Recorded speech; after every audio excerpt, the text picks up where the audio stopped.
Balance पड़ा है ये देख के चल रहा है ताकि आपका गाड़ी कहीं रुके नहीं, वो अपने हिसाब से देखता है।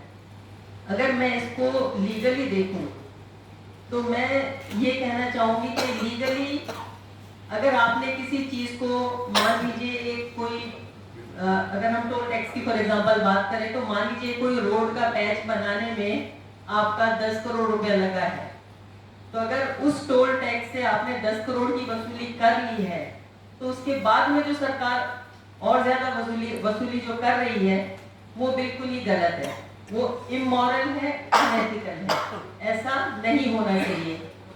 तो ये होता चला जा रहा है हमारे देश के अंदर। ऐसा क्यों हो रहा है? क्योंकि यहाँ की जनता जागरूक नहीं है, क्योंकि यहाँ की जनता को ये पता ही नहीं है कि जो लागत आई थी ना तो वो पेपर में कहीं पब्लिश किया गया या हमें बताया गया, और कितना वसूल कर चुके हैं ना उसकी हमें जानकारी दी गई है। तो जनता की जो ये जानकारी नहीं होने की जो एक बात है उसी का फायदा सरकार उठा रही है। तो ऐसी परिस्थिति क्यों आ रही है? क्योंकि हम अपने राइट्स को दरकिनार करते हैं, अनदेखा करते हैं। हम सोचते हैं कि चलो इस बचने में कौन पड़े, हम चालान भर की छुट्टी पाते हैं। ऐसा नहीं होना चाहिए।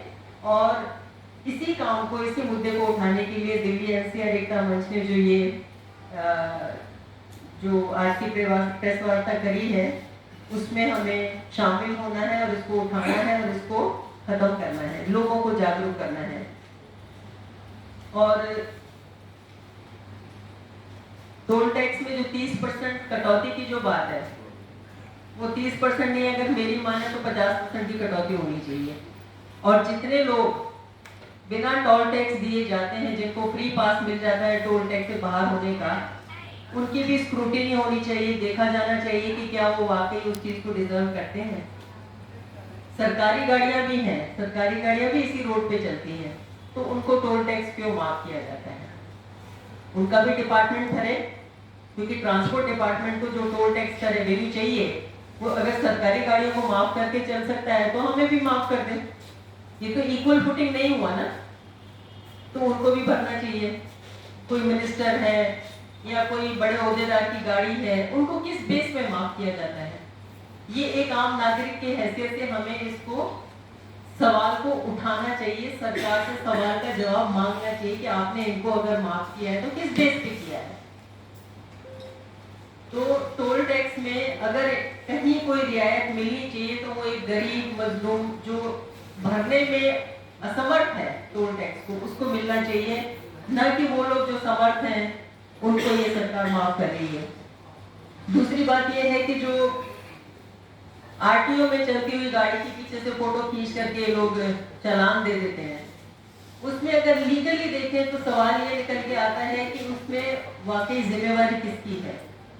क्या गाड़ी के ओनर की है या जो गाड़ी का ड्राइवर था उसकी है? क्योंकि हर बार ओनर ही गाड़ी चलाएगा ये बात जरूरी नहीं है। कई बार ओनर्स ने अपने ड्राइवर्स रखे होते हैं, तो क्योंकि वो चलती हुई गाड़ी का चालान देते हैं तो ज्यादातर ओनर को ही ये जिम्मेवारी आती है और उसी को भरना पड़ता है, चाहे गलती ड्राइवर की हो। तो इसीलिए भी ये ड्राइवर का साथ में होना बहुत जरूरी है कि जिसने गलती करी है वही भुगतान करे, ताकि कल को जो ड्राइवर बिल्कुल ही गलत तरीके से चला रहा है उसका खामियाजा ओनर को, गाड़ी के मालिक को न भुगतना पड़े। तो ये भी एक बहुत ही अहम मुद्दा है। और देखा गया है कि जो भी ट्रक के ड्राइवर्स होते हैं वो कई बार गलत चलाते हैं और ओनर्स के ऊपर ये जिम्मेवारी आ जाती है। और दूसरा, ये पेट्रोल और डीजल की जो कीमतें हैं मोस्टली तो बराबर हो ही चुकी है, लेकिन फिर भी एक जैसी होनी चाहिए, क्योंकि देश भर में हर जगह पेट्रोल डीजल की अवेलेबिलिटी होती है, लेकिन मालिक को ये चुनना पड़ता है कि डीजल की कार लें, डीजल का व्हीकल लें या पेट्रोल का लें। तो इसकी जो कीमत है पेट्रोलियम प्रोडक्ट्स की एक होनी चाहिए, ये भी एक बहुत अहम मुद्दा है।